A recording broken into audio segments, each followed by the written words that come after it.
పిల్లలు కావాలని మీ కలను నెరవేర్చుకోండి. సంప్రదించండి హెగ్డే ఫెర్టిలిటీ, హైదరాబాద్, తెలంగాణ.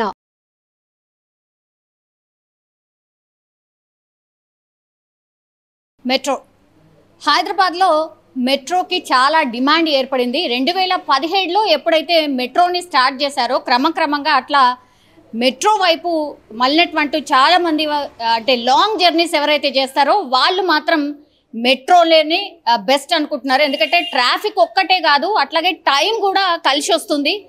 అండ్ వాళ్ళు ఒకవేళ దూర ప్రయాణం చేయాలన్నా కూడా ఒక దగ్గర పార్క్ చేసుకొని ఆ తర్వాత మెట్రోని ఆశ్రయిస్తున్నారు. సో మెట్రో మీద డిపెండ్ అయి జాబ్స్ చేస్తున్న వాళ్ళు చాలా మందే ఉన్నారు. ఇప్పుడు ఓకే అక్కడి వరకు హ్యాపీ, బట్ ఇప్పుడు మెట్రో మేము నష్టాల్లో ఉన్నాం. 6,500 కోట్ల మేర ఆల్రెడీ ఎల్ఎన్టీ సంస్థ పూర్తిగా నష్టాల్లో ఉంది. కాబట్టి ఆ నష్టాలని పూడ్చుకోవడానికి గతంలోనే మేము రాష్ట్ర సర్కార్కి ఒక రిపోర్ట్ ఇచ్చాం. ఖచ్చితంగా మెట్రో ఛార్జెస్ని పెంచుకోవాల్సిందే, లేదంటే పూర్తిగా సంస్థ కంప్లీట్లీ నష్టాల్లోకి వెళ్ళిపోతుంది, చాలా కష్టమవుతుంది. అట్లాగే మెట్రో ఎక్స్పాన్షన్ దిశగా కూడా వెళ్ళాలి. అట్లాగే ఈ కోచ్లు ఏవైతే ఉంటాయో అంటే మెట్రోకి అటాచ్ చేసే కోచ్ ఏవైతే ఉంటాయో వాటిని కూడా పెంచుకోవాల్సిన అవసరం ఉంది. ఎందుకంటే రద్దీ చాలా ఎక్కువగా ఉంది. కాబట్టి ఇవన్నీ జరగాలన్నా ఇవన్నీ చేయాలన్నా కూడా ఖచ్చితంగా ఛార్జెస్ పెంచాల్సిందే.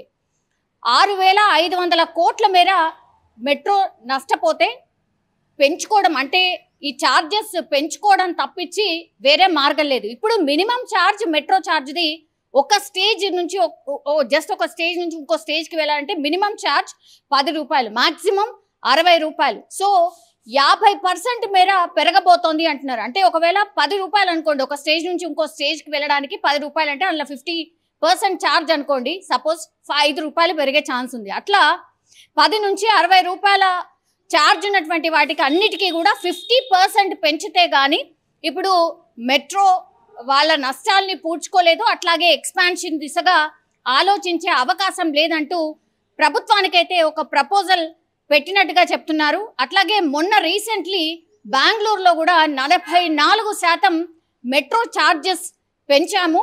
కాబట్టి అట్లాగే ఈ హైదరాబాద్లో కూడా పెంచాల్సిందే.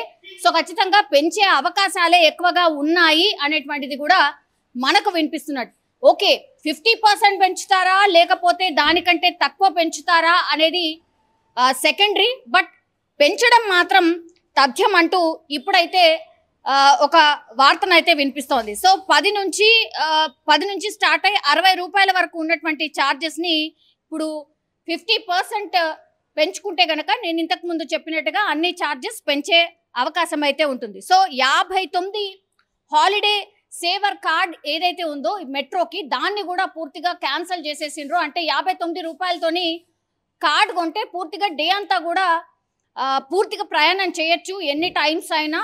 డే అంతా కూడా 59 రూపీస్ కార్డ్ తీసుకుంటే సరిపోతుంది. మొత్తంగా అన్లిమిటెడ్గా మెట్రోలో ప్రయాణించే కార్డ్ ఇది. దాన్ని కూడా క్యాన్సిల్ చేశారు.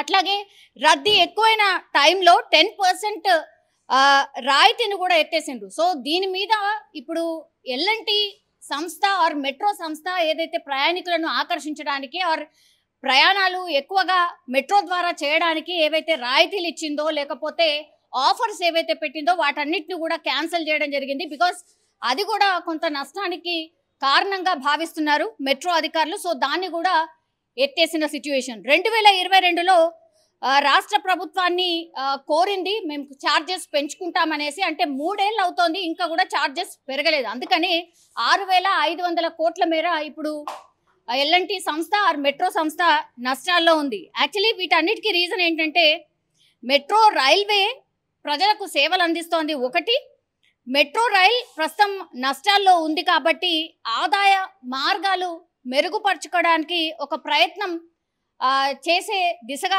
ఆలోచిస్తున్నట్టుగా కనిపిస్తోంది. అట్లాగే కరోనా టైంలో కూడా కొంతమేర నష్టపోయాం. అంటే 6 మంత్స్ అనుకోండి ఆర్ 1 ఇయర్ అనుకోండి, దాదాపుగా ఎవరు కూడా మెట్రోలో జర్నీ చేయనటువంటి సిచ్యువేషన్. అది కూడా నష్టపోవడానికి వన్ ఆఫ్ ది రీజన్. కాబట్టి ఖచ్చితంగా మెట్రో ఛార్జెస్ పెంచబోతున్నాము అనేసి ఎల్ఎన్టీ సంస్థ ఒక సంకేతం ఇచ్చింది అనుకోవచ్చు. అట్లాగే రాష్ట్ర ప్రభుత్వాన్ని కోరుతోంది. మరి లాస్ట్ టైం రాష్ట్ర సర్కార్ని కోరినప్పటికీ కూడా వాళ్ళు ప్రయాణికుల అభిప్రాయం తీసుకున్న తర్వాతనే మేము ముందుకు వెళ్తాం అని ఆనాడు లాస్ట్ ప్రభుత్వం అంటే బీఆర్ఎస్ ప్రభుత్వం చెప్పినటువంటి పరిస్థితి. కానీ ఇప్పుడు కాంగ్రెస్ సర్కార్లోకి వచ్చింది కాబట్టి ప్రాక్టికల్లీ ఎల్ఎన్టీ సంస్థ ఎట్లాంటి ప్రాబ్లమ్స్ ఫేస్ చేస్తోంది. 6,500 కోట్ల మేర నష్టం అంటే మామూలు విషయం కాదు. 50% మేర ఛార్జెస్ పెంచకపోయినా కనీసం 20-30 లేదంటే నిజంగానే బెంగళూరులో ఎట్లాగో 44% పెంచింది కాబట్టి మరే అదే 44% ఇక్కడ కూడా పెంచే అవకాశం ఉండొచ్చు అని కూడా అంటున్నారు. మరి ప్రభుత్వం ఏ దిశగా ఆలోచిస్తుంది? వాళ్ళు కూడా ఏమైనా ప్రయాణికుల అభిప్రాయం తీసుకున్న తర్వాతనే మేము చెప్తామన్నటువంటి మాట చెప్తుందా, లేదంటే మెట్రోకి నిజంగానే నష్టం తగ్గించే ప్రయత్నం ఏమైనా చేయబోతుందా అనేది చూడాల్సిందే. కానీ ఇందులో ప్రయాణికుల అభిప్రాయం తీసుకోవడం కూడా ఒక అందుకి అంటే కరెక్టే. బికాస్ వాళ్ళే ప్రయాణం చేసేటటువంటి వాళ్ళు ఇప్పుడే ఛార్జీల భారం అంత మేర మోపకపోయినా కనీసం మినిమంగా పెంచుకున్నా పర్వాలేదు. కానీ ఒకటేసారి 50% అంటే డెఫినెట్లీ ఈ మెట్రోలో ప్రయాణం చేసే వాళ్ళు ఒప్పుకోరు. కాబట్టి కొంతమేర పెంచుకుంటే మాత్రం ఎట్లాంటి నష్టం అయితే ఉండదు అన్న అభిప్రాయం అయితే వ్యక్తమవుతోంది. మరి చూడాలి ప్రభుత్వ డిసిషన్ ఏముంటుంది అనేది చూడాల్సిందే.